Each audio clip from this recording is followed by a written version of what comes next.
તો નમસ્કાર મિત્રો અત્યારે એક પછી એક વ્યક્તિ માયાવી આહિરના વિરોધમાં આવી રહ્યા છે। એનું મેઇન કારણ એ છે કે માયાવી આહિર જ્યારે ખેડૂતનો મુદ્દો ચાલી રહ્યો હતો, જ્યારે ખેડૂતનો વિરોધ થઈ રહ્યો હતો, ત્યારે માયાવી આહિર કે કોઈ પણ કલાકાર બોલ્યા નહોતા અને અત્યારે બધા કલાકારો એકજૂટ થઈ ગયા છે ને એવું કહ્યું છે કે અમે ડાયરાઓ બંધ કરી નાખીશું। એ મુદ્દે બધા જ લોકો છે તેમનો વિરોધ કરી રહ્યા છે। એમાં એક બીજો પણ નવો વિડીયો વાયરલ થયો છે। એ વિડીયો હું તમને બતાવું એના પહેલા જો તમે આપણી ચેનલમાં નવા આવ્યા હોવ તો ચેનલને સબસ્ક્રાઇબ કરી દેજો અને વિડીયોને લાઇક કરી દેજો। તો મિત્રો તે વિડીયો જોઈ લો, પછી આપણે તેના વિશે વાતચીત કરીએ।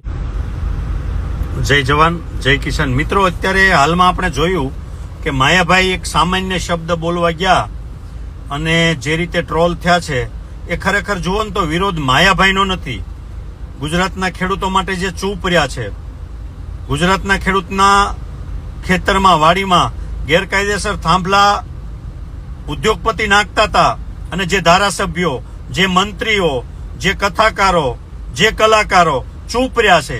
અમસ્તા તો બધી બાબતમાં જ્ઞાન દેવા નીકળી પડો છો, કેમ છીક ખાવી, કેમ હસવું, કેમ સભ્યતા રાખવી, તો આટલી વાતમાં એક પણ બંદો ગુજરાતમાંથી બોલી નથી શક્યો।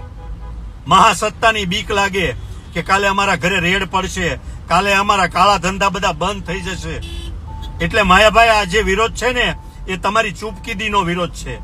જય જવાન જય કિસાન। ખેડૂતો વિરોધ કરતા રહેજો। તો મિત્રો તમે વિડીયો તો જોઈ લીધો હશે। એમાં ભાઈ એવું કહી રહ્યા છે કે ખેડૂતો તમે તમારો વિરોધ કરો, સારું જ કહેવાય, કેમ કે જ્યારે ખેડૂતનો મુદ્દો ચાલતો હતો ત્યારે આ લોકો આપણને બિલકુલ સપોર્ટ કરવા નહોતા આવ્યા અને અત્યારે બધા કલાકારો એકજૂટ થઈ ગયા છે। બધા નેતાઓ છે, બધા જે કલાકારો છે, મોટી મોટી હસ્તીઓ છે, એ બધી જ્યારે ખેડૂત ઉપર જે થાંભલા નાખવાની બાબત હતી એના ઉપર ખેડૂતોને ઢોરમાર મારવામાં આવી રહ્યા હતા, જેલમાં પૂરવામાં પણ આવી રહ્યા હતા, ત્યારે એક પણ વ્યક્તિ બોલતા નહોતા અને ત્યારે જ્યારે કલાકાર ઉપર વાત આવી ત્યારે આ લોકો બધા એકજૂટ થઈ ગયા છે। તો ખેડૂતો વિરોધ કરો, સારી વાત છે, કેમ કે જે એ લોકો આપણા વિશે નહોતા બોલ્યા તો હવે આપણે બધા લોકોને વિરોધ કરવાની જરૂર છે અને ડાયરા બંધ કરે તો સારું કહેવાય ને, કયો આપણને કંઈ પણ ફરક પડવાનો છે। ડાયરા ચાલુ રાખે કે ન ચાલુ રાખે આમાં આપણને કશું પણ ફરક પડવાનો નથી। મિત્રો આ ભાઈએ જે પણ વાત કરી એના વિશે તમારું શું કહેવું છે એ તમે જરૂરથી કોમેન્ટ બોક્સમાં લખી દેજો અને જો તમે આપણી ચેનલમાં નવા આવ્યા હોવ તો ચેનલને સબસ્ક્રાઇબ કરી દેજો અને વિડીયોને લાઇક કરી દેજો। અને મિત્રો બે બોલ જરૂરથી કોમેન્ટ બોક્સમાં લખતા જજો